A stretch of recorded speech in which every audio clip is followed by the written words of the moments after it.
میں آپ کو چند باتیں بتا دوں کہ جب کوئی روزے کی حالت میں وضو کرے اور وضو میں روزہ یاد ہونے کے باوجود اس نے ناک میں پانی اتنا چڑھایا کہ پانی دماغ میں پہنچ گیا، تو اب اگر روزہ ہونا یاد ہے تو روزہ ٹوٹ جائے گا۔ روزہ ہونا یاد ہے تو روزہ ٹوٹ جائے گا۔ ایک روٹی یا دو روٹی پلیٹ میں رکھ کر کھانا شروع کیا، روزہ یہ ہونا یاد نہیں تھا، ایک روٹی کھا گیا، 1.5 روٹی کھا گیا، اب 1.5 روٹی اور روٹی ختم ہونے کا نوالا منہ میں رکھا، چبا رہا تھا، اب کسی نے یاد دلایا کہ تمہارا روزہ ہے، تو اب جو منہ میں ہے اس کو تھوک دے اور کلی کر لے۔ اس سے پہلے جو بے خیالی میں آپ نے کھا لیا پی لیا، اللہ نے آپ کو کھلایا، اللہ نے آپ کو پلایا، اس سے روزہ نہیں ٹوٹے گا۔ لیکن آخری نوالا منہ میں رکھنے کے بعد آپ نے چباتے چباتے یہ سوچا کہ پہلے ہی 1.5 روٹی کھا لیا ہوں، اب اس کو کھا لوں، تو اب یہ ایک نوالا کھانے سے روزہ ٹوٹ جائے گا۔ آپ نے مساجد میں دیکھا ہے کہ ہمارے بہت سے احباب گھڑی گھڑی اٹھ کر تھوکتے ہیں، تو گھڑی گھڑی تھوکنے سے آدمی کو روزہ اور بھاری معلوم ہوگا، پیاس کی اور شدت محسوس ہوگی۔ تو اگر کسی نے منہ میں تھوک سے ایک گھونٹ بنا لیا، تھوک کو جمع کر لیا اور منہ میں بڑا گھونٹ بنا کر اگر اس کو نگل گیا تو اس سے بھی روزہ نہیں ٹوٹے گا۔ بلغم کو کھکار کر اور حلق میں نگل لیا، اس سے بھی روزہ نہیں ٹوٹے گا۔ کتنی بھی الٹی ہو جائے، 2 بالٹی بھر کے اگر آپ نے الٹی کر دی تو الٹی کے ہونے سے بھی روزہ نہیں ٹوٹتا۔ ہاں، قصدن اگر آپ نے ہاتھ ڈال کر الٹی کی اور پیٹ سے کھانا وغیرہ نکلا ہے، گندگی غلاظت نکلی ہے، تو اب روزہ ٹوٹے گا۔ لیکن اگر آپ نے انگلی ڈال کر قے نہیں کی، الٹی نہیں کی، اور صبح سحری میں آپ نے ایسی چیز کھا لی تھی کہ جس سے آپ کا جی متلا رہا تھا اور آپ کو 11-12 بجے الٹی ہو گئی، تو اس الٹی سے روزہ نہیں ٹوٹے گا۔ خالد بھائی کچھ پوچھنا چاہ رہے تھے، جی کچھ سوال تھے، اجازت ہو تو سوال؟ جی فرمائیے۔ کچھ جگہوں پر، کچھ مقامات پر جو ہے 8 دن یا 10 دن یا 15 دن کی تراویح ہوتی ہے، تو ایسے شخص جو 8 دن یا 10 دن کی تراویح میں شامل ہوتے ہیں، تو وہ 8 دن 10 دن کی تراویح میں شامل ہونے کے بعد پھر ان پر باقی کی تراویحاں جو ہے ہوتی ہے، ضرورت ہے پڑھنے کی، یا وہ فارغ ہو چکے ہوتے ہیں کیونکہ کاروباری ہوتے ہیں اور وہ اسی نیت سے جاتے ہیں کہ ہم پورا مہینہ نہیں پڑھ سکتے؟ دیکھیں، تراویح ایک روزے کے ساتھ 20 رکعت تراویح لازم ہے، یہ سنت موقدہ ہے۔ تو آپ کو 30 روزے ہیں تو 30 دن 30 تراویح آپ کو ادا کرنی ہوگی، یعنی روزانہ 20 رکعت آپ کو پڑھنا ہی پڑھنا ہے۔ اب اگر کسی حافظ قرآن کے پیچھے نہیں پڑھ سکتے تو تنہا پڑھیں، اکیلے پڑھیں، تب بھی آپ کی تراویح کی نماز انشاءاللہ ہو جائے گی۔ تو آج کل یہ شوشہ لوگوں نے چھیڑا طریقہ، پتہ نہیں کہاں سے ہمارے معاشرے میں ہو گیا کہ کسی علاقے میں 8 دن کی تراویح، کسی کے علاقے میں 15 دن کی تراویح۔ تو اگر آپ نے 8 دن میں ختم قرآن کر دیا، سبحان اللہ، اچھی بات ہے، لیکن 8 دن ختم ہونے کے بعد جو 22 دن بچے ہیں، ان 22 دنوں میں بھی آپ کو تراویح پڑھنی ہے۔ اگر کہیں آپ نے 15 دن کا ختم قرآن کر کے 15 دن تراویح پڑھ لی، تو باقی کے جو 15 دن بچے ہیں وہ آپ کے علاقے میں جو قریب مسجد ہے اس میں جا کر آپ پابندی سے پڑھیں، یعنی ایک روزے کے ساتھ 20 رکعت تراویح، یہ سنت موقدہ ہے۔ تو یہ پڑھنا آپ پر لازم ہے، یہ نہیں کہ آپ نے 8 دن میں اگر تراویح پڑھ کے فری ہو گئے تو اب آپ آزاد ہو گئے اور باقی کے آپ کو 22 دن تراویح نہیں پڑھنی ہے، ایسا نہیں ہے۔ ایک روزے کے ساتھ 20 رکعت کی تراویح لازم ہے۔ اس کو لاجیکلی بھی سوچیں، اسلام کے ہر کام میں کچھ نہ کچھ لاجک بھی ہے۔ آپ جب دن بھر بھوکا رہتے ہیں، سحری کرنے کے بعد بھوکے رہتے ہیں، افطار تک آپ بھوکا رہتے ہیں، افطار میں اچانک آپ نے 2-4 گلاس روح افزا پی لیا، 2 گلاس پانی پی لیا، پھر پھل فروٹ کھا لیا، کچھ چنے بٹاٹے کھا لیے، اس سے آپ کا پیٹ بالکل فل ہو جاتا ہے۔ اب چونکہ دن بھر آپ بھوکے تھے اور اچانک آپ نے اپنے پیٹ میں اتنی چیزیں انڈیل دی تو یہ آپ کے لیے نقصان دہ، لیکن اس کے بعد آپ نے جا کر تراویح کی نماز ادا کی، یہ 20 رکعت تراویح کی اور 17 رکعت عشاء کی، یہ پوری نماز آپ اٹھ بیٹھ کر کے ادا کرتے ہیں تو 20 رکعت ختم ہوتے ہوتے ہوتے آپ کا ڈائجیشن ہو جاتا ہے، جو کچھ آپ نے کھایا تھا افطار کے بعد وہ سب ہضم ہو جاتا ہے، تو دوسرے دن آپ سحری کے لیے پھر توانا اور طاقت کے ساتھ تیار ہو جاتے ہیں۔ تو یہ ایک لاجک ہے 20 رکعت تراویح میں۔ دوسری لاجک یہ کہ ہماری زندگی کی جو قضا نمازیں ہیں، ایک دن میں 20 نمازیں قضا ہوتی ہے۔ فجر کی 2 فرض، ظہر کی 4 فرض، کتنی ہو گئی؟ 6۔ عصر کی 4 فرض، کتنی ہو گئی؟ 10 ہو گئی۔ مغرب کی 3 فرض، 13 ہو گئی، اور عشاء کی 4 فرض اور 3 وتر۔ اگر آپ نے جب بالغ ہوئے تھے، 12 سال سے آپ پر نماز فرض ہے، آپ نے 12 سال سے اپنی نمازوں کی پابندی نہیں کی، ابھی آپ 20 سال کے ہو گئے، تو 12 سال سے لے کے 20 سال تک کا جو گیپ ہے، اس میں جو آپ کی نمازیں تھیں وہ نمازیں آپ نے پابندی سے نہیں پڑھی تھی، لیکن اگر روزانہ آپ نے پابندی سے تراویح ادا کی تھی، تو اگر اللہ تبارک و تعالی چاہے کرم فرما دے تو ہماری یہ 20 رکعت تراویح کی ہماری فرض کا نعم البدل بن جائے، سبحان اللہ، فرض کا نعم البدل بن جائے گا۔ اور کل بروز قیامت سب سے پہلے ہم سے جو سوال ہوگا، علماء فقہاء کرام فرماتے ہیں کہ قیامت کے دن سب سے پہلا سوال خون کا ہوگا، کہ کسی نے کسی کا مرڈر کیا ہے تو سب سے پہلے خون کا سوال ہوگا۔ اسی طرح بعض فقہاء کرام فرماتے ہیں کہ مرنے کے بعد سب سے پہلا سوال نماز کے تعلق سے ہوگا۔ تو نماز ایک اہم العبادت ہے، تو اگر ایک دن کی نماز ہماری 20 رکعت قضا ہوتی ہے تو اللہ کے فضل و کرم سے ہماری 20 رکعت تراویح اس کا نعم البدل ہو جائے گی، اور ہماری ایک دن کی قضا نماز اس طرح بھرپائی ہو جائے گی۔ ابھی جیسے خالد بھائی نے کہا کہ روزے کی حالت میں اگر گلوکوز چڑھانا چاہیں تو چڑھا سکتے ہیں، لیکن اگر کوئی اس نیت سے چڑھائے کہ میں کمزور ہوں اور طاقت کے لیے میں گلوکوز چڑھا رہا ہوں، توانائی کے لیے گلوکوز چڑھانا چاہتا ہوں، تو اس وجہ سے گلوکوز چڑھانا کیسا؟ اور دوسرا سوال یہ ہے کہ ہماری مائیں بہنیں بھی موجود ہیں، شاید ان کو کچھ کو یہ مسائل معلوم نہ ہو کہ جب وہ ایام مخصوصہ آتے ہیں تو وہ نماز نہیں پڑھتی، اور نماز ان ایام میں ان کے لیے معاف ہے، تو اگر ان ایام میں اگر ماہ رمضان کے روزے آ جائیں تو کیا وہ روزے بھی نہ رکھیں، اور کیا وہ روزے بھی معاف ہو گئے؟ تو یہ 2 سوال۔ دوسرا سوال یہ ہے کہ عورتوں پر شریعت نے بڑی آسانی رکھی ہے، جو 5 وقت کی نماز ہے، جو ان کے ایام ہے جس میں وہ ان پر نمازیں معاف ہے، تو نمازوں کی قضا نہیں ہے، البتہ روزوں کی قضا ہے۔ تو عورتیں روزہ رکھنے میں بڑی ایکسپرٹ ہوتی ہیں، سال بھر میں کئی روزے رکھتی ہیں، بلکہ کبھی کبھی لوگوں کو دیکھا گیا ہے کہ وہ سگت اماں اور پتہ نہیں صدوق شیخ صدوق کے بھی روزے رکھتے ہیں، جن کی شریعت میں کوئی اصل نہیں ہے، اللہ بلا ہے، وہ روزوں کی ان کو جزا بھی نہیں ملے گی۔ تو شریعت نے جو روزے مقرر کیے ہیں، جائز روزے، یہی رکھنے پر ثواب بھی ملے گا۔ تو عورتیں اگر رمضان کے روزے قضا ہو گئے کسی حالت سے، ان کے حالت کے درپیش، تو وہ سال بھر میں ان کو موقع رہتا ہے، اگلا رمضان شریف آنے سے پہلے وہ اپنے روزوں کی قضا کر لے، تو انشاءاللہ آئندہ سال سے پہلے وہ بری ہو جائے گی۔ پہلا سوال کیا تھا آپ کا؟ پہلا سوال یہ تھا کہ جس طریقے سے روزے میں اگر گلوکوز چڑھائیں جی تو روزے پر فرق۔ یہ سوال دیکھیں کہ اچھا بھلا چنگا آدمی، مضبوط آدمی، کیا کبھی وہ انجیکشن لیتا ہے یا کبھی گلوکوز چڑھانے کی سوچتا ہے؟ نہیں سوچتا۔ جو بیمار ہے وہی ڈاکٹر کے پاس جانے کی سوچتا ہے۔ تو اگر کوئی آدمی کمزور ہے لیکن اس نے روزے کی ہمت کر کے روزہ رکھ لیا، اور طاقت و توانائی کی وجہ سے، گرمی ہے، بدن سے پسینے کی وجہ سے گلوکوز ختم ہو گیا، پیاس کی شدت کا احساس ہے، اور اس کا بھائی بھتیجا ڈاکٹر ہے، یا گھر میں ڈاکٹر ہے، کوئی رشتہ دار ڈاکٹر ہے، یا نہیں تو کوئی XYZ ڈاکٹر ہے، اس کے پاس جائے اور گلوکوز چڑھا لے، تو اس سے روزہ نہیں ٹوٹے گا۔ اس لیے کہ روزے کے ٹوٹنے کی جو وجہ بتائی ہے، فقہاء کرام نے فرمایا حلق سے کچھ جانے سے روزہ ٹوٹے گا، کان کے راستے کچھ جائے گا تو روزہ ٹوٹے گا، ناک کے راستے کچھ جائے گا تو روزہ ٹوٹے گا، یا پاخانے کے مقام سے پانی چڑھ جائے گا تو روزہ ٹوٹے گا۔ اس کے علاوہ بدن کے کسی بھی حصے میں کسی بھی طریقے سے کوئی چیز ڈالا گیا، اس سے روزہ نہیں ٹوٹے گا۔ تو گلوکوز جو ہے وہ سلائن چڑھایا جاتا ہے، تو اس سے بھی بحمدی تعالی روزہ نہیں ٹوٹے گا۔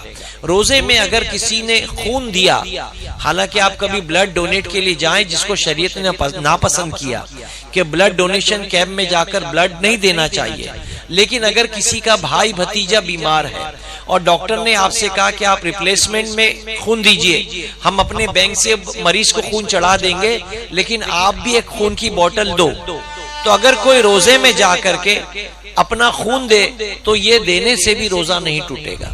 حالانکہ آپ کبھی بلڈ بینک میں دیکھیں کہ جو لوگ خون دیتے ہیں، خون دینے کے بعد کبھی کبھی ان کو چکر آتی ہے، اور بعض مرتبہ خون دے دینے کے بعد میں ہاسپٹل والے ایک کافی اور چند بسکٹ کھلاتے ہیں تاکہ خون دینے کے بعد اس کو تھوڑی طاقت مل جائے۔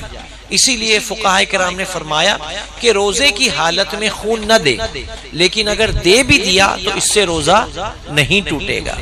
اسی طریقے سے خون دینے سے بھی نہیں ٹوٹے گا اور خون لینے سے بھی نہیں ٹوٹے گا۔ اگر کوئی کمزور ہے اور وہ کسی وجہ سے خون لے رہا ہے تو خون کے لینے سے بھی روزہ نہیں ٹوٹے گا۔ اس دور میں ڈائبٹیز کے پیشنٹ بہت زیادہ ہیں، ہر 4 میں سے ایک آدمی کو ڈائبٹک ہو رہی ہے، تو ڈائبٹیز کا بہانہ کر کے کچھ لوگ روزہ نہیں رکھتے، حالانکہ اپنی نگاہوں کے سامنے ایک حدیث مبارکہ رکھو کہ میرے آقا صلی اللہ تعالی وسلم نے فرمایا روزہ رکھو صحت ہو جائے گی، روزہ رکھو صحت مند ہو جاؤ گے، تو روزہ رکھنے سے بیماری نہیں آئے گی بلکہ صحت مندی حاصل ہوگی انشاءاللہ۔ انشاءاللہ۔ کسی نے سوال پوچھا ہے کہ روزے کی حالت میں منہ میں انجیکشن لگا سکتے ہیں کیا، دانت وغیرہ کی کوئی پریشانی کی؟ جی ہاں، دانت کا اگر درد ہے تو سون کرنے کا انجیکشن لگایا جاتا ہے، جو اس کو اینستھیسیا بولتے ہیں۔ اگر بی ڈی ایس ڈاکٹر کے پاس گئے، دانت کے ڈاکٹر کے پاس گئے، دانت میں درد ہے اور اس نے دانت میں سوئی دیا، یہ اینستھیسیا لوکل اینستھیسیا ہوتا ہے، صرف اتنی جگہ کو وہ سون کر دیتا ہے۔ تو اگر وہ انجیکشن لیا ہے، وہ انجیکشن لے کر کے دانت نکالنا چاہتا ہے، دانت اکھڑنا چاہتا ہے، تب بھی کوئی بات نہیں، وہ انجیکشن لے کر کے دانت اکھاڑ سکتے ہیں۔ اگر دانت میں درد ہے تو انجیکشن لے لیا اور پھر جب سون ہو گیا منہ، اب ڈاکٹر نے دانت اکھڑ دیا تو دانت کے اکھڑنے سے بھی روزہ نہیں ٹوٹے گا۔ ہاں البتہ یہ ہے کہ خون جب دانت سے بہنا شروع ہو جائے اور وہ حلق کے اندر اتار دے، جس کی وجہ سے حلق میں خون کا مزہ محسوس ہو جائے، تو اب روزہ ہونا یاد ہے تو روزہ ٹوٹ جائے گا۔ جیسے ہمارے بہت سے احباب مسواک کرتے ہیں۔ ایک واقعہ آپ کو بتاؤں کہ سیدنا موسیٰ علیہ نبینا علیہ الصلوۃ والتسلیم جب اپنی قوم کو، اپنی امت کو سیدنا ہارون علیہ السلام کے حوالے کیا اور اللہ سے ملاقات کے لیے کوہ طور پر چلے گئے، تو آپ نے جاتے جاتے وعدہ کیا تھا کہ میں 1 مہینے میں واپس آ جاؤں گا۔ اب آپ موسیٰ علیہ السلام جب کوہ طور پر گئے اور 1 مہینے کا انتظار کرنے لگے، اللہ تعالیٰ نے فرمایا کہ موسیٰ میں 1 مہینے بعد تجھ سے ملاقات کروں گا، تجھ کو دیدار کراؤں گا۔ تو 1 مہینہ جیسے ختم ہوا، موسیٰ علیہ السلام بڑے خوش ہوئے، اور خوش ہونے کے بعد آپ نے غسل کیا اور مسواک کیا، اپنے دانتوں پر مسواک کیا۔ جیسے ہی 30ویں دن یعنی عید کا دن تھا ان کے لیے، 30ویں دن آپ نے مسواک کیا تو رب کی رحمت کی طرف سے آواز آئی، یہ موسیٰ تو نے کیا کیا؟ موسیٰ علیہ السلام عرض کرتے ہیں اللہ میں نے کیا کیا؟ رب قدیر کی طرف سے آواز آئی کہ موسیٰ مجھے روزے دار کے منہ سے جو بو آتی ہے وہ بو مجھے بہت پسند ہے، اور تو نے مسواک کر کے یہ بو نکال دیا۔ اللہ نے پہلے حکم دیا تھا 1 مہینے کا روزہ رکھ، پھر میں تجھ سے ملاقات کروں گا۔ تو موسیٰ علیہ السلام نے 1 مہینے کا روزہ رکھنے کے بعد جب عید کا دن یعنی اللہ سے ملاقات کا دن آیا تو آپ نے مسواک کر لی، تو رب کی رحمت کو ناگوار گزرا، اور رب قدیر نے فرمایا کہ اے موسیٰ یہ تو نے کیا کیا؟ تو نے اپنے منہ سے مسواک کے ذریعے اپنی بو کو نکال دیا۔ موسیٰ مجھے روزے دار کے منہ کی بو بہت پسند ہے، اب ایسا کر 10 روزے اور رکھ تاکہ یہ خوشبو پھر پلٹ آئے، پھر میں تجھ سے ملاقات کروں۔ سبحان اللہ۔ تو موسیٰ علیہ السلام کو کوہ طور پر اللہ سے ملاقات کرنے کے لیے 10 دن اور بڑھانے پڑے۔ کیوں؟ کیونکہ آپ نے مسواک کر لی تھی اور مسواک کے ذریعے روزے دار کے منہ کی بو نکال دی تھی۔ تو ہمارے آقا کی شریعت میں نے شریعت مصطفیٰ صلی اللہ تعالی وسلم میں بھی مسواک کی فضیلت ہے۔ ہمارے بہت سے احباب خاص کر یو پی والے، جیسے ابھی 5 بجے عصر ہونے والی یا 5:45 بجے عصر کی نماز ہے، تو وہ 3 بجے ہی کارخانے میں بیٹھ کے منہ میں مسواک ڈال دیتے ہیں۔ اب وہ 3 بجے سے مسواک چبائے جا رہے ہیں، 3:30 بج گئے، 4 بج گئے، 4:30 بج گئے، 5 بج گئے، وہ بس دروازے پہ بیٹھے بیٹھے چبائے جا رہے ہیں، جیسے ایک بیل جگالی کرتا ہے ایسے مسواک چباتے رہتے ہیں۔ تو اسلام بڑا پاک مذہب ہے اور پاکی کو پسند کرتا ہے۔ تو یہ مسواک گھر کی دہلیز پہ بیٹھ کے، گھر کی چوکھٹ پہ بیٹھ کر گھر میں مسواک چباتے رہنا یہ کراہیت والا معاملہ ہے، یہ اللہ کو پسند نہیں ہے۔ مسواک کب کریں؟ وضو خانے پہ جائیں اور وضو خانے پہ مسواک کریں، تو انشاءاللہ اسلام نظافت کو پسند کرتا ہے، پاکی کو پسند کرتا ہے۔ تو وضو خانے پر ہی مسواک کریں تاکہ مسواک کے فضیلت سے آپ مالا مال ہوں۔ سبحان اللہ۔ انشاءاللہ۔ خالد بھائی، جیسے کسی کو پائلس ہو جاتا ہے اور اپنی ضرورت پوری کرنے رفع حاجت کے لیے جب جاتا ہے اور اگر بلڈ بہنے لگے تو اس سے روزے پر کیا اثر ہوتا ہے؟ اور اس کے علاوہ اس کے ساتھ یہ بتائیں کہ ایسا بندہ جو اس بیماری میں مبتلا ہے وہ اپنی طہارت کے لیے جب جائے تو کن باتوں کا خیال رکھے تاکہ روزہ خراب نہ ہو؟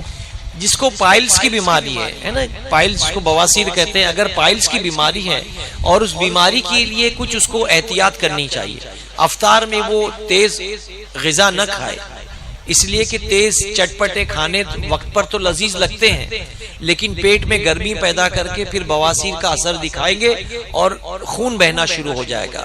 تو وہ پرہیز کرے کھانے پینے میں، اور اگر روزے کی حالت میں پاخانے کے مقام سے اگر خون بہ جاتا ہے بواسیر کی وجہ سے تو اس پر بھی روزے کے ٹوٹنے کا فتویٰ نہیں ہے، روزہ قائم رہے گا۔ ہاں البتہ کچھ لوگوں کا یہ معاملہ آتا ہے کہ پاخانہ کرنے کے وقت پاخانے کا مقام ان کا باہر نکل جاتا ہے، کسی بیماری کے سبب پاخانے کا مقام باہر نکل جاتا ہے، تو جب پاخانہ دھوئے تو پاخانہ دھوتے وقت صحیح طریقے سے دھونے کے بعد وہ اس مقام کو سکھا لے اور سکھانے کے بعد اٹھے، تاکہ وہ جو پاخانے کا مقام کسی وجہ سے بیماری کی وجہ سے باہر لٹک گیا ہے وہ جب اندر جائے تو سوکھا ہو کر جائے۔ اگر گیلا ہو کر پانی کی تاثیر لے کر جائے گا تو جس طرح یہاں سے کچھ جائے روزہ ٹوٹتا ہے، یہاں سے کچھ جائے تو روزہ ٹوٹتا ہے، یہاں سے کچھ جائے جس کو فقہ کی زبان میں جوف کہتے ہیں، جوف سے کچھ جائے تو روزہ ٹوٹتا ہے۔ تو فقہاء کرام فرماتے ہیں پاخانے کے مقام سے بھی اگر پانی چڑھ جائے گا تو ڈر ہے کہ روزے دار کا روزہ ٹوٹ جائے گا۔ اگر کوئی ایسے وقت میں اٹھے کہ اگر سحری کرے تو پھر جو ہے وہ غسل نہ کر سکے اور اسے غسل کی حاجت ہے اور غسل کرے گا تو پھر سحری کے لیے وقت نہیں بچے گا، تو اب اسے کیا کرنا چاہیے؟ سحری کرنا نبی رحمت صلی اللہ تعالی وسلم نے فرمایا سنت ہے، یہ آقا کی سنت ہے اور اللہ نے اس میں خوب خیر و برکت رکھی ہے۔ اب یہ مسئلہ بھی سمجھ لیں، آپ نے سمجھ لیے 12 بجے آپ کے گھر میں بیوی نہیں ہے، کوئی اٹھانے والا نہیں ہے، آپ نے 12 بجے ایک گلاس دودھ سحری کی نیت سے پی لیا، اب 12 بجے آپ سو گئے، 1 بجے آپ کے دوست نے دروازہ کھٹکھٹایا کہ میں محمد علی روڈ جا رہا ہوں، کچھ بھیجا بھونا کھانے کے لیے، چلو گے؟ اب آپ اس کے ساتھ چل دیے۔ اب آپ نے 12 بجے ایک گلاس دودھ پی لیا تھا، سحری کی نیت کر لی تھی، ٹھیک ہے، آپ 1 بجے دوست کے ساتھ بائک پہ بیٹھ کے محمد علی روڈ چلے گئے، وہاں آپ نے بھیجا پایا کچھ کھا لیا، مالپوا کھا لیا، پھر آپ نے سحری کی نیت کی۔ اب گھر پہ آ کے 3 بجے سو گئے، اب آپ 3 بجے سو گئے سحری کی نیت کر کے، پھر 4 بجے آپ کے پڑوسی نے آپ کا دروازہ کھٹکھٹایا، وہ جانتا ہے کہ میرا بھائی اکیلا رہتا ہے، اس نے آپ کا دروازہ کھٹکھٹا کے کہا کچھ سحری کرو گے؟ آپ نے کہا کہ نہیں سحری نہیں کروں گا، صرف چائے پلا دو، تو آپ نے 4:30 بجے چائے پی لی۔ تو اس طرح آپ جب تک کہ سحری کا وقت ختم، جیسے 4:40 کو سحری کا وقت ختم ہونے والا ہے تو 4:30 یا 4:40 سے پہلے رات میں 3-4 بار آپ نے کھانا کھا لیا اور سحری کی نیت کر لی، تب بھی آپ کا روزہ جاری ہو جائے گا۔ اب اگر آپ نے صبح اٹھے، جیسا سوال کیا گیا کہ صبح جب آپ نیند سے بیدار ہوئے 4:45 بجے سحری کا وقت ختم ہونے والا ہے اور آپ اٹھے ہیں 4:35 پہ، 10 منٹ بچے ہیں، اب 10 منٹ میں اگر آپ نہانے جائیں گے تو سحری رہ جائے گی اور سحری کریں گے تو غسل رہ جائے گا اور آپ پر غسل فرض ہے۔ تو اس کا سمپل اور آسان طریقہ فقہاء کرام نے فرمایا کہ چونکہ آپ نے ناپاکی کی حالت میں اٹھے ہیں تو آپ سب سے پہلے جا کر پہنچوں سمیت دونوں ہاتھ دھو لیں اور مگ میں نل کے نیچے پانی لے کر 2 فرض ادا کریں جو غسل کے فرض ہیں۔ پہلے غرغرہ کر لیں اور دوسرا فرض ناک میں نرم ہڈی تک پانی چڑھا کر ناک کا خلال کر لیں۔ یہ 2 فرض غسل کے آپ نے ادا کر دیے. اب اسی گندے کپڑے میں بیٹھ کر کے آپ گھر میں گھر والوں کے ساتھ سحری کھا لو. سحری کھانے کے بعد جیسے ہی مسجد سے اعلان ہو گیا کہ سحری کا وقت ختم ہو گیا، اب سحری کا وقت جیسے ہی ختم ہو گیا، آپ نے چائے پانی دودھ جو پینا پی کے سحری کے وقت میں ختم کر دیا. اب آپ غسل خانے میں جائیے اور پورے بدن سے پانی بہا دیجئے. جب پورے بدن سے پانی بہا دیا، صابن لگا کر کے بدن سے پانی صابن والا جدا کر دیا، الحمدللہ اب آپ پاک ہو گئے. باہر نکل کے جائیے اور مسجد میں جماعت سے اپنی فجر کی نماز ادا کر لیجیے. اسی طرح بہت سے علاقوں میں ہماری عورتوں نے شوشہ چھیڑ رکھا ہے کہ روزے میں 12 بجے کے بعد نہیں نہا سکتے. تو یہ بھی بالکل فضول ہے. آپ روزے میں دوپہر میں 12 بجے 3 بجے دن میں 2 بار نہا سکتے ہیں. اگر روزے سے ہیں، گرمی کا سیزن ہے، آپ صبح آفس جاتے جاتے 11 بجے آپ نے نہا لیا اور پھر آفس سے واپس آپ 6 بجے گھر پہ آئے، رش میں ٹرین میں پسینے میں آئے، آپ جو ہے سکون حاصل کرنے کے لیے باتھ روم میں جا کر نہانا چاہتے ہیں تو بالکل نہا سکتے ہیں. روزے کی حالت میں نہانے سے روزے پہ کوئی اثر نہیں ہوتا. آپ دن میں 2 بار نہائیے 3 بار نہائیے. روزہ محسوس ہو رہا ہے، آپ کو گرمی کی شدت محسوس ہو رہی ہے اور ٹھنڈک حاصل کرنے کے لیے نہانا چاہتے ہیں، تب بھی آپ نہا سکتے ہیں. اسی طرح فجر کی نماز آپ نے مسجد میں جماعت سے پڑھی اور مسجد میں ہی سو گئے. اب وہاں سے آپ اٹھے 8 بجے، آپ نے اشراق کی نماز چاش کی نماز پڑھی اور پھر گھر آئے. گھر آ کر آپ نے غسل کیا اور غسل کر کے آپ کے پاس اتوار کا دن ہے، کچھ کام نہیں ہے، پھر گھر میں آپ سو گئے. اب سونے کے بعد آپ جب 12:30 بجے اٹھے تو آپ کو احساس ہوا کہ آپ ناپاک ہو گئے. آپ کے بدن پہ گندگی نظر آئی، آپ کو محسوس ہوا کہ آپ ناپاک ہو گئے. تو کوئی بات نہیں، روزے کی حالت میں اگر آپ ناپاک ہو گئے، اب پھر سے آپ غسل کر لیجئے، آپ کا روزہ برقرار رہے گا ماشاءاللہ. اچھا، اگر عشاء کی نماز کے لیے لیٹ ہو جائے کوئی اور جب کوئی پہنچے تو اس وقت تراویح کی جماعت کھڑی ہو چکی تھی اور یہ جو بندہ پہنچا تو اس نے جماعت کا خیال کر کے عشاء کی نماز جو چھوٹ چکی ہے اسے چھوڑ کر جماعت میں تراویح کے شامل ہو گیا، تو کیا ایسا کرنا صحیح ہے؟ اس کی نماز ہو جائے گی؟ نہیں. مسئلہ یہ ہے کہ عشاء کی نماز کے بعد ہی تراویح کا وقت شروع ہوتا ہے. کم سے کم آپ 4 فرض اور 2 سنت ضرور پڑھیں. 4 فرض اور 2 سنت پڑھیں، اسی کے بعد تراویح کا وقت ہوگا. اگر کسی نے بے خیالی میں مسجد میں پہنچا اور امام صاحب نے 4 فرض پڑھا لی، لوگوں نے 2 سنت بھی پڑھ لی، اب تراویح قائم ہو گئی، اور کوئی صاحب بے خیالی میں آ کر تراویح میں شامل ہو گئے، عشاء نہیں پڑھی، ڈائریکٹ تراویح میں شامل ہو گئے، تو یہ جو 20 رکعت امام کے ساتھ انہوں نے پڑھی، یہ سب کے سب نفل ہو جائے گی. پھر اس پر لازم ہوگا کہ پہلے 4 فرض پڑھے، پھر 2 رکعت عشاء کی سنت پڑھے، پھر 20 رکعت تراویح کی پڑھے. سمجھے آپ؟ تو تراویح کی نماز ہمیشہ 4 فرض کے بعد ہی اس کا وقت شروع ہوتا ہے. اس کی آسان سی صورت یہ بھی ہے کہ آپ وڈالہ اسٹیشن پہ آپ 9 بجے اترے، اسٹیشن کے پاس ایک مسجد ہے، اس مسجد میں 8:45 بجے کی عشاء کی نماز ہے.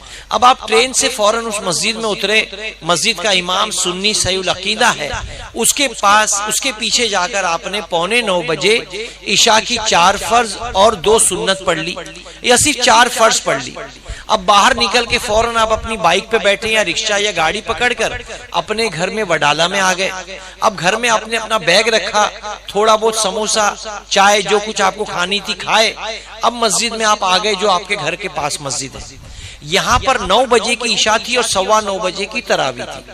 اب چونکہ آپ نے وڈالہ اسٹیشن کے پاس امام کے پیچھے 4 فرض پڑھ لی تھی، اب آپ جب مسجد میں پہنچے اپنے گھر کے پاس تو وہاں تراویح قائم ہونے والی تھی. اب آپ یہاں فوراً آتے ہی اپنی عشاء کی 2 رکعت سنت پڑھے اور امام کے پیچھے تراویح شامل ہو جائے.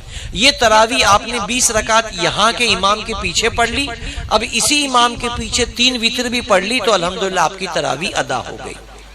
سمجھے؟ عورتیں بھی سمجھ لیں کہ عورتوں پر بھی 20 رکعت تراویح سنت موقدہ ہے، لیکن مردوں کے لیے جماعت افضل ہے، عورتوں کے لیے جماعت مکروہ ہے.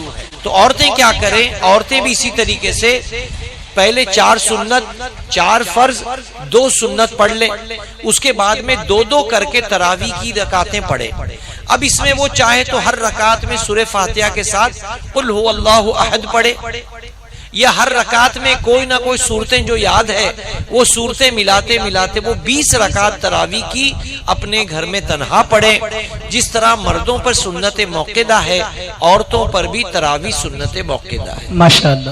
اگر کوئی مختلف علاقوں میں کام کرتا ہو کہ کسی دن باندرا میں، کسی دن اندھیری اور کسی دن وڈالہ، تو الگ الگ علاقوں میں اگر وہ تراویح پڑھنے کا موقع ملے تو کیا وہ صحیح ہے؟ بہتر ہے کسی ایک امام کی اقتداء میں پڑھی جائے تاکہ قرآن پورا سننے کا ادائیگی ہو جائے.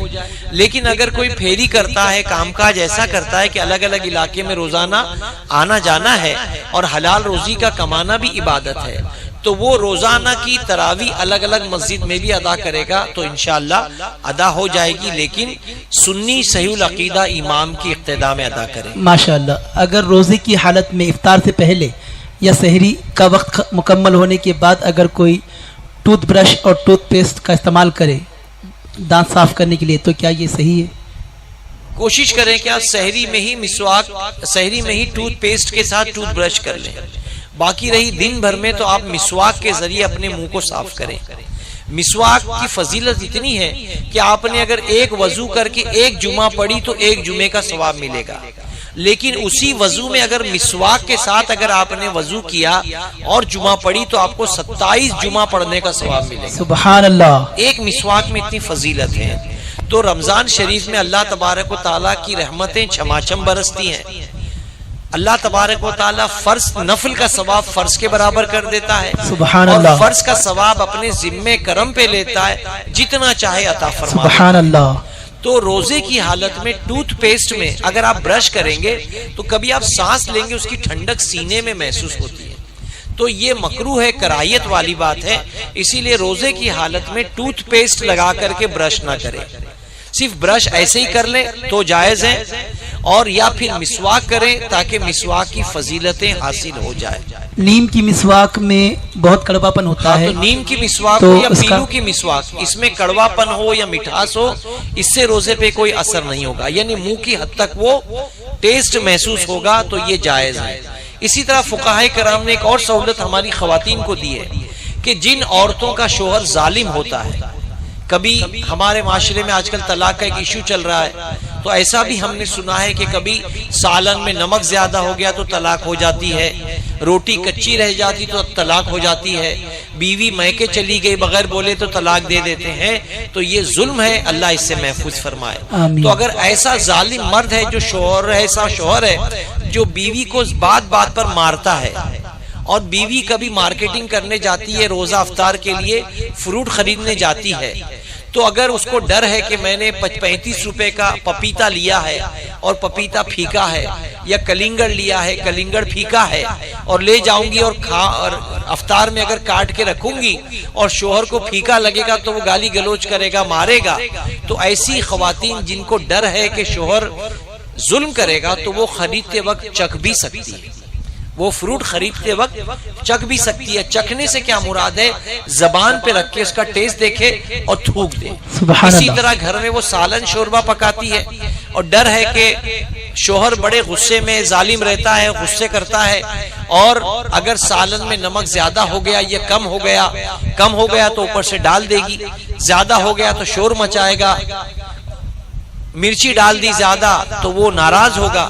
تو ویسی عورتیں سالن پکاتے پکاتے اپنے ہاتھ پر سالن رکھ کر کے چکھ لے اور چکھ کر کے تھوک دے. تو ایسی عورتیں جن کا شوہر ظالم ہے، شریعت نے ان کے لیے کتنی آسانیاں رکھی. ماشاءاللہ. لیکن چکھنے کا معاملہ آج ایسا ہے، لوگوں کے درمیان مشہور ہے کہ تھوڑا سا کھا لینا، ایک نوالا یا دو نوالا، تو کیا ایسا چکھنا ہے یا بالکل حلق سے کچھ نہ ہوتا ہے؟ چکھنے سے مراد ٹیسٹ لے لینا، زبان پر ٹیسٹ لے لینا، یہی چکھنا ہے. اگر اتنا لیا کہ حلق کے نیچے اتر گیا تو یہ روزے کو توڑ دے گا. خواتین اس کو ضرور سمجھے کہ چکھنے سے مراد یہی کہ سالن کا چمچہ لے کر ہتھیلی پہ تھوڑا سالن ڈالا اور یوں زبان سے چکھ لیا.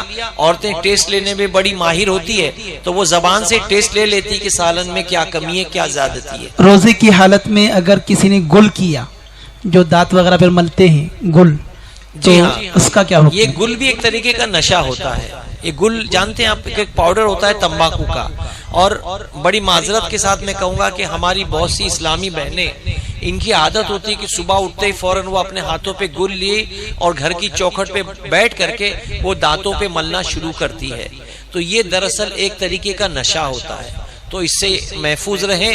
ہماری عورتوں کو اس طرح دہلیز پر بیٹھنا، اپنے بدن کی نمائش کرنا، یہ تو گناہ ہی ہے. اس کے ساتھ ساتھ 11 مہینے ایسا عمل کرنا تو گناہ ہے ہی ہے. رمضان شریف کے روزے میں اس گل کو کرنے سے روزہ گل ہو جائے گا، روزہ ٹوٹ جائے گا.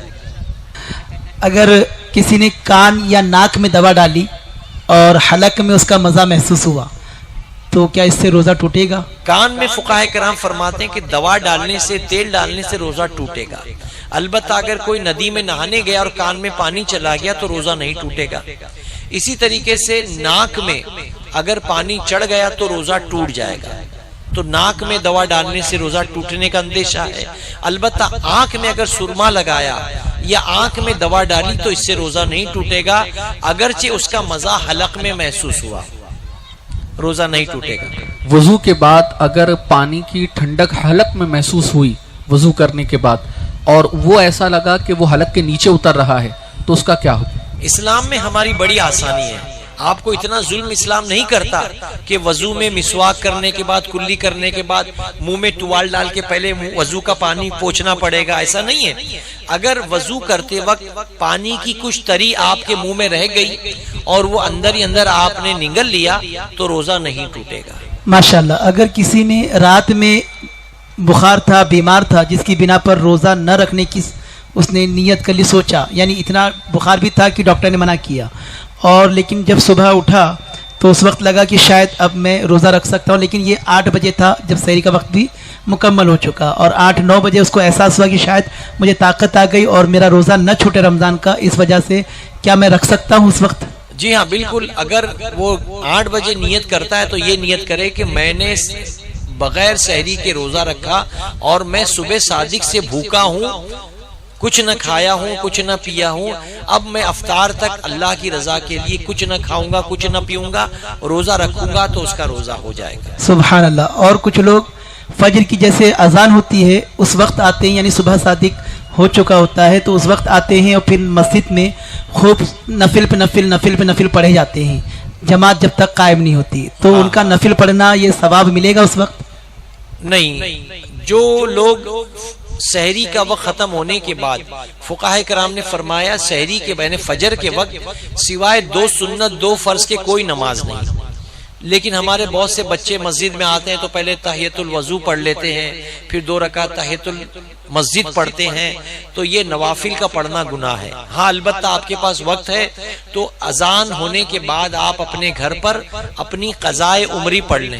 2 رکعت، 6 رکعت، 8 رکعت آپ کی قضائے عمری پڑھ لیں اور پھر مسجد میں آئیں اور صرف 2 رکعت فجر کی سنت اور 2 رکعت فرض پڑھ لیں. اسی کی اجازت ہے. صبح صادق کے بعد سوائے 2 سنت اور 2 فرض کے کوئی نماز نہیں ہے. انشاءاللہ. اور سحری کے وقت یا افطار کے وقت بہت سارے لوگوں کا معمول یہ ہوتا ہے کہ دعائیں کرنے یا پھر جو ہے افطار یا سحری پر دھیان توجہ کی بجائے وہ ٹی وی آن ہوتا ہے اور ٹی وی کے کچھ سحری ٹائم پروگرامز ہوتے ہیں، تو یہ دیکھنا کیسا ہے؟ دنیا سمٹ چکی ہے. آپ ابھی یہاں بیٹھ کر اگر پاکستان کا کوئی پروگرام دیکھیں گے، لندن کا کوئی پروگرام دیکھیں گے اور اگر ان کے حساب سے سحری افطار کریں گے تو آپ کا روزہ صحیح نہیں ہوگا. ہم جس علاقے میں رہتے ہیں، جس شہر میں رہتے ہیں، وہیں چاند، وہیں سورج، وہیں طلوع، وہیں غروب، اسی پہ نظر رکھنی چاہیے. سمجھے آپ؟ تو افطار کا وقت اور سحری کا وقت آپ اپنے علاقے کے مناسبت سے طے کریں. یہ نہیں کہ آپ نے ٹی وی میں دیکھا سحری کا وقت ہو گیا تو سحری کر لیا، افطار کا وقت ہوا تو افطار کر لیا. اس لیے کہ دنیا میں الگ الگ وقتوں میں سحری اور افطاری ہوتی ہے. 2 بجے 3 بجے ہو سکتا ہے لندن میں افطار ہو رہی ہو اور انہوں نے بتایا چلو افطاری کا وقت تو آپ افطار کر لیں، تو کیا آپ 2 بجے افطار کر لو گے؟ اس لیے کہ امریکہ وغیرہ بعض کنٹری میں دن ہوتا ہے تو یہاں رات ہوتی ہے اور ہمارے یہاں دن ہوتا ہے تو وہاں رات ہوتی ہے. تو ہم کبھی ٹی وی اور نیوز کے بھروسے پہ سحری افطار نہ کریں، بلکہ اپنے علاقے میں آپ اپنی گھڑی، اپنے مسجد کو بالکل میچ کر کے رکھیں، اسی مناسبت سے آپ روزہ افطار اور سحری کریں. سوال تھوڑا سا مختلف تھا، بتایا ماشاءاللہ، لیکن یہ سوال یہ تھا کہ وقت کا پرابلم نہیں ہے، لیکن وقت ہم اپنے حساب سے کریں، لیکن سحری کے وقت یا افطار کے وقت یہ جو ہے دعائیں قبول ہوتی ہے، بہت متبرک وقت ہوتا ہے، تو اس میں ہم جو ہے ٹی وی کی نظر کرتے ہیں، ہاں یہ نہیں تو ہونا یہ چاہیے. صحیح ہے. ٹی وی دراصل لغو لعیب میں شمار ہو جاتا ہے. اب دیکھیں پہلے لوگ مسجد میں بڑی بڑی شب میں، شب معراج میں، شب برات میں مسجدوں میں آ کے نوافل پڑھتے تھے. شیطان نے ایسا ورغلایا کہ اویس قادری کا پروگرام ہے ٹی وی میں، تو لوگ پوری شب معراج گھر میں ٹی وی کے سامنے نعت سننے میں گزار دیتے ہیں. حالانکہ وہ بھی عبادت ہے، لیکن وہ عبادت ایسی روکتی ہے اللہ کے گھر میں آنے سے، اللہ کے گھر میں آنے سے روکتی ہے. اور گھر میں بیٹھ کر کے ٹی وی کے ذریعے آپ نعت سن رہے، سمجھ رہے ہم نے بہت بڑا تیر مارا، بہت بڑا کام کیا. تو خدا کے واسطے ان میڈیا کی چیزوں سے بچیں. آپ اپنا زیادہ تر وقت اللہ کے گھر میں یعنی مسجد میں لگائیں، مسجد میں قرآن کی تلاوت کریں، مسجد میں عبادت کریں، یا زیادہ بہتر ہے ٹی وی کے سامنے بیٹھنے سے. سبحان اللہ. اچھا، چاند کے تعلق سے بڑا معاملہ ہوتا ہے، چاند دکھا نہیں دکھا، دکھا نہیں دکھا، نیوز والا بتا دیا، زیو نیوز والا بتا دیا، آج تک والا بول رہا ہے، یا پھر واٹس ایپ پہ آ گیا. تو اس طریقے سے لوگ جو ہے پٹاخے بھی پھوڑ دیتے ہیں، اور کئی لوگ تو یہ بھی کہتے ہیں کہ پٹاخے پھوٹے ہیں ادھر پر تو اس کا مطلب یہ چاند ہو گیا. تو یہ سب چیزیں کیا یہ ایک ذمہ دار مسلمان کی حیثیت سے مناسب ہے؟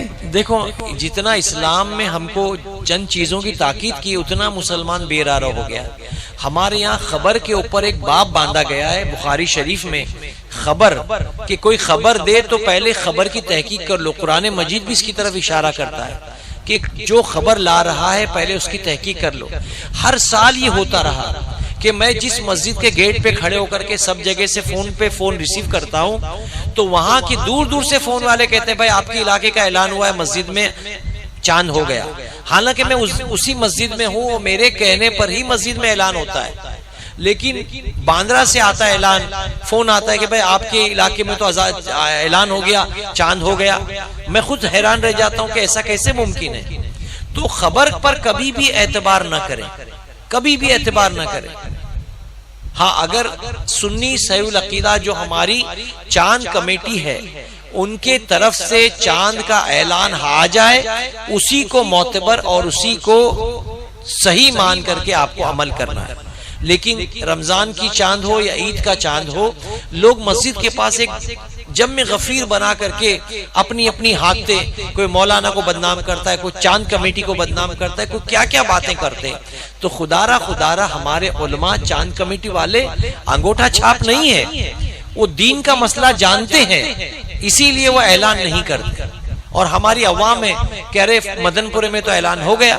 اب مدن پورہ فون کر کے معلوم کرو عزیز سے، تو بولے نہیں بھائی ہم تو انتظار میں بیٹھے اعلان کرنے کے.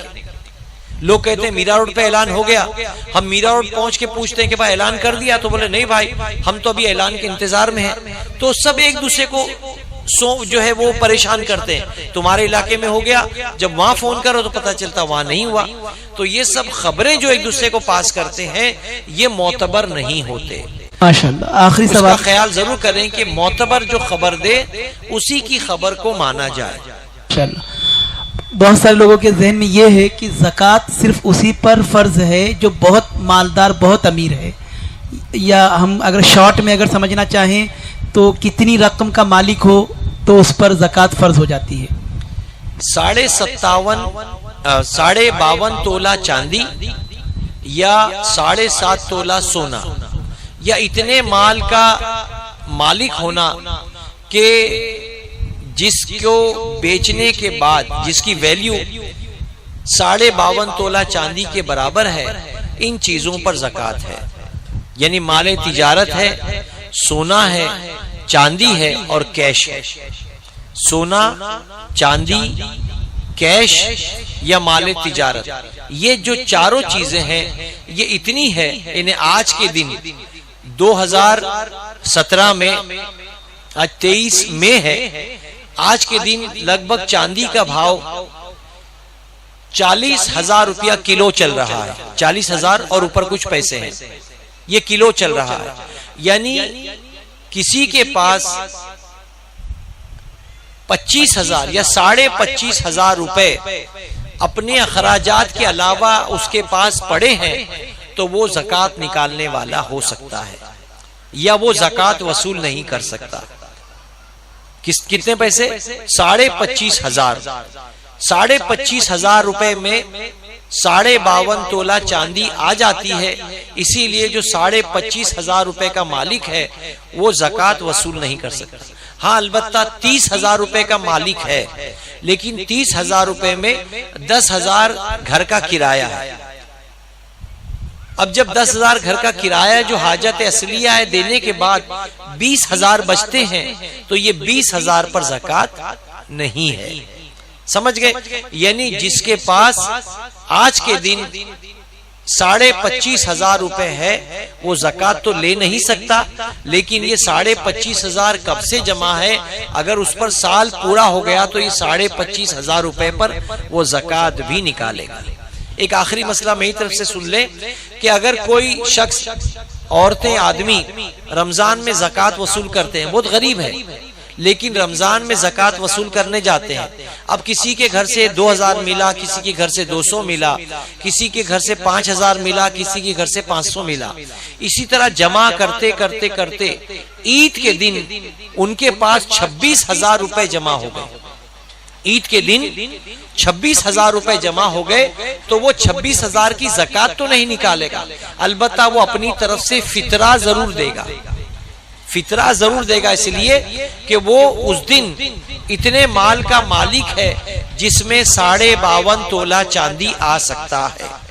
سمجھ گئے؟ تو مانا کہ وہ غریب ہے، فقیر ہے، زکوٰۃ وصول کرتے کرتے عید کے دن اگر وہ 25,000-26,000 روپے کا مالک ہو گیا تو وہ 26,000 کی زکوٰۃ تو نہیں نکالے گا، البتہ 26,000 کا مالک ہونے کی وجہ سے وہ اس دن فطرہ ضرور نکالے گا جو اس کی مناسبت سے ہے. یعنی 60 روپیہ 70 روپیہ فطرہ ضرور نکالے گا. اس طرح فطرہ اس پر واجب ہوگا، زکوٰۃ اس پر واجب نہیں ہوگی. اللہ تبارک و تعالی کہنے سننے سے زیادہ عمل کی توفیق عطا فرمائے. رمضان کے مقدس مہینے میں ہم مسائل فضائل ضرور سماعت کریں تاکہ ہمارے علم میں بھی اضافہ ہو اور ہمارا یہ رمضان شریف کا مقدس مہینہ بحسن خوبی اختتام پذیر ہو. وما علینا الا البلاغ. السلام علیکم ورحمۃ اللہ تعالی وبرکاتہ.